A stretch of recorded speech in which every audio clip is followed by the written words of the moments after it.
right, I wanted to show you guys a couple of things under this 3rd gen. So here you can see an area that we've spot cleaned, and this is how the car came to us. This is the original presentation of the car. It has this undercoating that's been applied at some point in time in its life, and here is the finished product, or almost finished product, after we've removed this undercoating.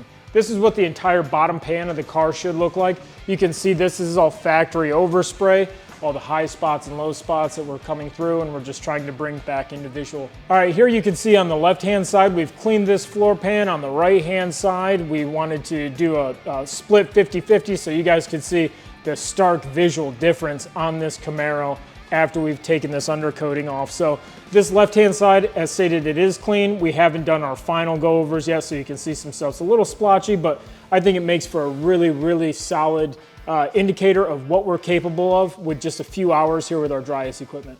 So one of the cool things about our shop where we're located is we're kind of in the mecca of hot rod America, honestly. So this exhaust is a full 3-inch stainless, custom built by Cook's Headers, local company.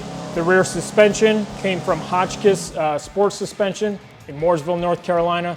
Rear brakes are 6-piston, it looks like, Bear brakes, and this thing is rowdy, meant to party, take names, and I absolutely love it. Maybe we could even start this thing up and hear it purr a little bit, yeah?